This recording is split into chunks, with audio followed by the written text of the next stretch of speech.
Hello students, आज हम division ring से रिलेटेड एक इम्पॉर्टेंट रिजल्ट डिस्कस करेंगे स्टूडेंट। तो स्टूडेंट डिवीज़न रिंग जो डिवीज़न रिंग का कॉन्सेप्ट है वो हम अपनी प्रीवियस वीडियो के अंदर समझ चुके हैं, जिसके अंदर आपने सीखा था कि डिवीज़न रिंग यानी कि अगर एक रिंग है उसके अंदर आप क्या एक्स्ट्रा प्रॉपर्टी और ऐड कर देते हो कि एक रिंग क्या बन जाती है, आपकी डिवीज़न रिंग बन जाती है। तो स्टूडेंट डिवीज़न रिंग क्या होती है कि आपके उसके अंदर एक तो यूनिटी एलिमेंट एग्जिस्ट करता है, रिंग विद यूनिटी होती है। दूसरा स्टूडेंट जो डिवीज़न रिंग होती है उसके अंदर हर नॉन जीरो एलिमेंट का मल्टीप्लिकेटिव इनवर्स एग्जिस्ट करता है। इसका मतलब स्टूडेंट आप ये कह सकते हो कि जो नॉन जीरो एलिमेंट्स का कलेक्शन है, जो रिंग के अंदर नॉन जीरो एलिमेंट्स का कलेक्शन होगा वो ग्रुप फॉर्म करेगा अंडर मल्टीप्लिकेशन स्टूडेंट। तो आपको ये जो रिंग के साथ में जो एक्स्ट्रा प्रॉपर्टीज अगर आप ऐड कर देते हैं कि रिंग विद यूनिटी, देन जो नॉन जीरो एलिमेंट्स का जो कलेक्शन होगा, जो सेट बनेगा वो आपका क्या फॉर्म करेगा, ग्रुप फॉर्म करेगा। रिंग के साथ अगर आप ये दो प्रॉपर्टी और ज्वाइन कर देते हैं तो वो डिवीजन रिंग बन जाती है स्टूडेंट। तो अब उस डिवीजन रिंग के आगे हमें क्या बढ़ना है कि उस डिवीजन रिंग की हमें प्रॉपर्टी यहाँ पे एक डिस्कस करने की, जो एक डिवीजन रिंग होती है वो हमेशा कैसी होती है स्टूडेंट, नो जीरो डिवाइजर होती है। मतलब यहाँ पे स्टूडेंट जो आपकी थ्योरम है वो आपको क्या गिवन है, जो उसकी स्टेटमेंट है, अ डिवीजन रिंग स्क्यू फील्ड भी बोलते हैं स्टूडेंट इसको, हैज नो जीरो डिवाइजर्स। इसका मतलब स्टूडेंट आपको जो डिवीजन रिंग होगी वो कैसी होगी, हैज़ नो जीरो डिवाइजर, यानी कि नो जीरो डिवाइजर वो प्रॉपर्टी रखती होगी, कोई जीरो डिवाइजर उसके पास नहीं होगा student. Has no zero divisor कहने का मतलब स्टूडेंट यहाँ पे ये भी है कि जो डिवीजन रिंग होगी वो विदाउट जीरो डिवाइजर प्रॉपर्टी रखती होगी। ये भी स्टूडेंट आपको यहाँ पे पता होना चाहिए कि जो डिवीजन रिंग है उसको नो जीरो डिवाइजर लिखने का मतलब या विदाउट जीरो डिवाइजर एक ही बात होती है स्टूडेंट, कि has no zero divisor property या विदाउट जीरो डिवाइजर प्रॉपर्टी। तो स्टूडेंट आपको विदाउट जीरो डिवाइजर प्रॉपर्टी भी अपनी यहाँ पे क्लियर होनी चाहिए स्टूडेंट।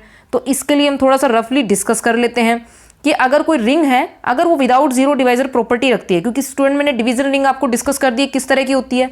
अब विदाउट जीरो डिवाइजर प्रॉपर्टी क्योंकि मैं प्रीवियस वीडियोस के अंदर, लेक्चर्स के अंदर डिस्कस कर चुकी हूँ, तो थोड़ा सा यहाँ पे आपको बता देते हैं कि मान लीजिए अगर आपको कोई रिंग दे रखी है और उसके अगर दो एलिमेंट आपके पास हैं और अगर उन दोनों एलिमेंट्स का अगर हम प्रोडक्ट करते हैं और वो जीरो के इक्वल आ जाता है स्टूडेंट, तो हम क्या लिखेंगे, either a is equals to zero. ऐसा कब हो सकता है अगर a dot B is equal to zero है, या तो either a is equals to zero होगा और स्टूडेंट क्या होगा, और b is equals to zero. कम से कम इन दोनों में से कोई एक एलिमेंट जीरो जरूर होगा, तब हम ये कह सकते हैं कि जो r है हैज़ नो जीरो डिवाइजर्स। या तो हम ये लिखेंगे कि r has no zero divisor, कोई जीरो डिवाइजर नहीं है r के पास, या फिर हम क्या बोलेंगे, r जो है विदाउट जीरो डिवाइजर प्रॉपर्टी रखता है स्टूडेंट। तो दोनों चीजें एक जैसी हैं, विदाउट जीरो डिवाइजर प्रॉपर्टी या हैज़ नो जीरो डिवाइजर्स आपकी एक ही बात है स्टूडेंट। तो आपको ये क्लियर होना चाहिए कि अगर दो एलिमेंट्स रिंग में से आप कोई लेते हैं, उनका मल्टीप्लिकेशन अगर जीरो के इक्वल है तो उनमें से कम कोई एक जीरो के इक्वल जरूर होगा स्टूडेंट। तो आपको अपनी जो डिवीजन रिंग है वो आपको क्लियर है यहाँ पे स्टूडेंट। अब आपको ये भी पता है कि आप प्रूव क्या करना चाहते हैं कि ये जो डिवीजन रिंग है जीरो डिवाइजर नहीं रखती है, ये भी आपको क्लियर हो चुका है। तो अब आपको आपकी जो गिवन प्रॉपर्टीज हैं उनको यूज करते हुए प्रूव करके दिखाना है कि डिवीजन रिंग के अंदर ये एक्स्ट्रा प्रॉपर्टी भी एग्जिस्ट करती है स्टूडेंट। तो सबसे पहले आपको जो गिवन है, let F be a division ring, therefore F is a ring with unity, जो कि मैंने डिस्कस किया, and its non zero elements possess multiplicative inverse. या तो हम ये लिख सकते हैं क्योंकि स्टूडेंट रिंग है तो आपको पता है एडिशन के लिए अबिलियन ग्रुप, मल्टीप्लिकेशन के लिए सेमी ग्रुप और डिस्ट्रीब्यूटिव प्रॉपर्टीज होल्ड करती हैं। और एक एक्स्ट्रा कंडीशन मल्टीप्लिकेशन के रिस्पेक्ट में अगर एग्जिस्ट कर जाए कि नॉन जीरो एलिमेंट पोजेस करते हैं मल्टीप्लिकेटिव इनवर्स, यानी कि मल्टीप्लिकेशन के रिस्पेक्ट में आइडेंटिटी भी एग्जिस्ट करती है, मल्टीप्लिकेटिव आइडेंटिटी, और इनवर्स भी अगर हर नॉन जीरो एलिमेंट का एग्जिस्ट करता है, तो स्टूडेंट आप ये लिख सकते हैं कि जो ये एफ कलेक्शन होगा, जो ये एफ आपको रिंग विद यूनिटी है, वो हर एक नॉन जीरो एलिमेंट का क्या करता है, पोजेस करता है मल्टीप्लिकेटिव इनवर्स स्टूडेंट।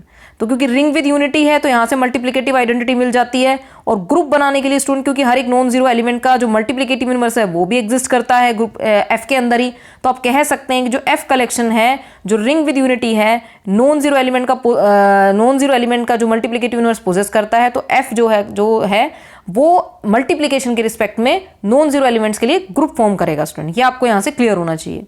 तो स्टूडेंट ये सब हम प्रीवियस वीडियो में डिस्कस कर चुके हैं, लेकिन यहाँ पे हमने थोड़ा सा इसलिए डिस्कस किया था ताकि आपको सारी कंडीशंस अगर पता ही नहीं होंगे, आपको अपनी डिवीजन रिंग क्लियर नहीं होगी, प्रॉपर्टीज क्लियर नहीं होंगी कि zero divisor has no zero divisor अगर प्रॉपर्टी है, विदाउट जीरो डिवाइजर प्रॉपर्टी वो क्या है, तो आप किस तरह से प्रूव कर पाएंगे स्टूडेंट।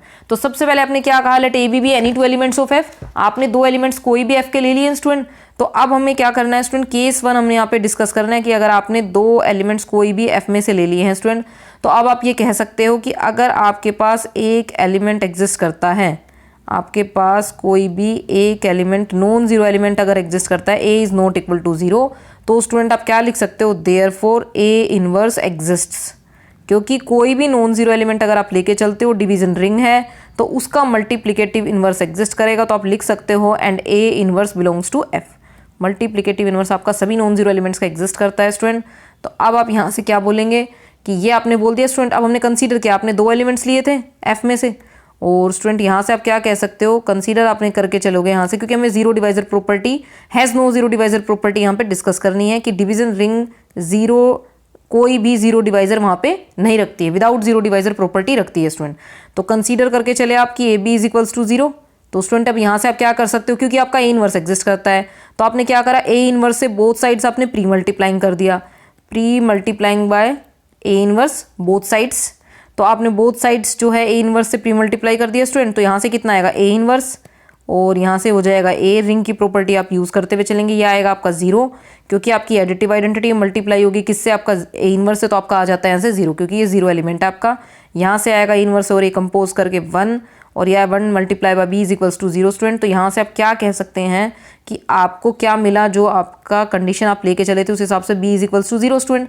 तो स्टूडेंट आपने क्या बोला कि दस आपने एक नॉन ज़ीरो एलिमेंट लिया, A is not equal to zero.